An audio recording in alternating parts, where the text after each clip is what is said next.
Trouver refuge dans la folie, ou comment une partie importante de l'humanité reste dans le déni de réalité. La transition du déni à la psychose peut ne pas être facilement détectable, mais elle est similaire à un changement de phase. Les gens qui sont dans le déni ne sont pas entièrement en dehors de la réalité consensuelle. Ils ne font que prendre une pause, entre guillemets, mais restent des animaux semi-sociaux normaux et donc généralement conformistes.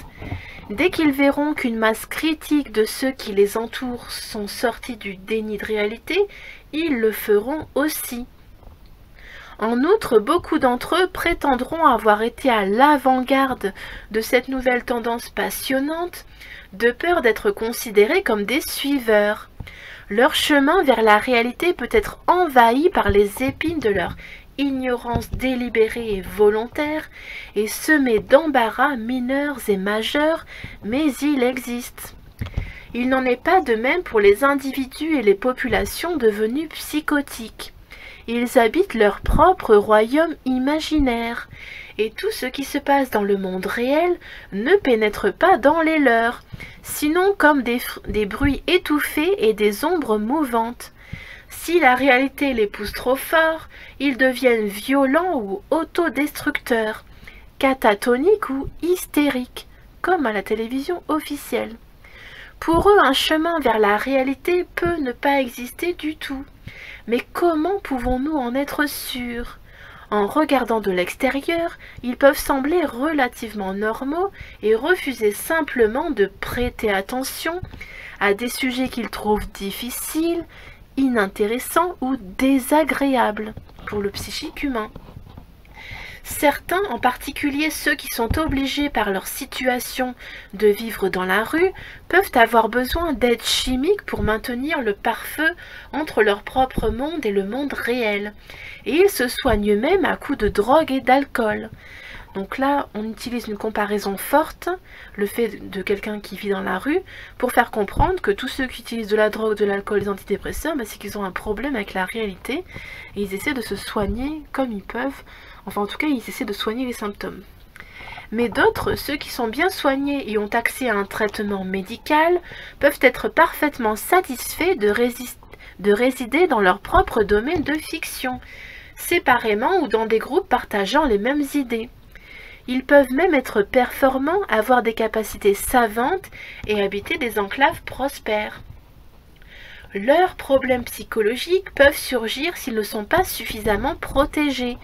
Si les espaces sécuritaires, donc là on fait référence à l'état hyperpaternaliste, qu'ils habitent ne sont pas suffisamment sûrs ou si leurs besoins de base ne sont pas suffisamment satisfaits.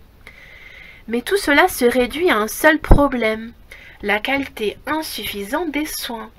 Les sociétés les plus riches peuvent obscurcir plus complètement l'ampleur du problème. Elles ont moins de gens qui dorment, sont en état d'ivresse permanente et plus de gens encore vivant confortablement bercés par la pharmacopée. Donc vraiment sous perfusion des antidépresseurs. Dans les sociétés qui sont assez humaines pour prendre soin de leurs psychotiques, les rares cas observables en public ne sont qu'une partie de l'iceberg. Un autre iceberg flottant est composé de ceux qui ne sont ni dans le déni de réalité, ni psychotiques. La partie émergée de cet iceberg se compose principalement de ceux qui, grâce à une longue expérience, ont accumulé une abondance de connaissances sur le fonctionnement de divers domaines et disciplines, qui ont la chance de ne plus être redevables des gardiens corporatifs, universitaires ou gouvernementaux du statu quo, par la retraite, la permanence académique ou l'indépendance financière, et qui ont un penchant pour dire la vérité. Grâce à Internet, les contrôleurs des médias n'ont plus la capacité de les réduire au silence, alors que les gouvernements trouvent problématique de restreindre l'accès aux informations publiques ou d'interdire les expressions d'opinion, limitant leurs efforts aux questions de secret, de confidentialité et d'intention. Mais alors, que permettre aux gens de rester dans le déni de réalité et de garder des espaces sécurisés, sûrs pour les psychotiques, donc doublement sûrs, sécurisés et sûrs, est une industrie majeure. Informer les gens sur le véritable état du monde et ses perspectives ne l'est définitivement pas.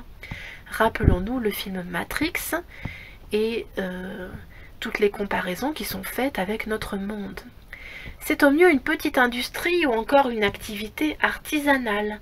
C'est parce que le déni de réalité se vend mieux. La réalité est dure et il est toujours plus facile de vendre de beaux rêves que de tristes vérités, comme dans Matrix. De plus, connaître de tristes vérités peut créer ses propres problèmes. Nous sommes des animaux semi-sociaux qui aimons courir avec le troupeau. Donc c'est l'instinct grégaire. Et le plus social d'entre nous peut devenir triste et solitaire quand le troupeau donc est en train de paître d'un côté d'un mur de déni de réalité alors que nous sommes de l'autre côté du mur de déni de réalité. Quand finalement la réalité s'infiltre et que le rire des dieux sur notre folie conjointe devient assourdissant, nous pouvons être encouragés à voir ceux autour de nous sortir du déni de réalité, quelque peu honteux, mais généralement amendables, où nous pouvons être désespérés en réalisant que nous habitons parmi les psychotiques et que nous passerons le reste de nos jours à Bedlam. Il peut y avoir des moyens de savoir à l'avance dans quel camp vous allez plonger.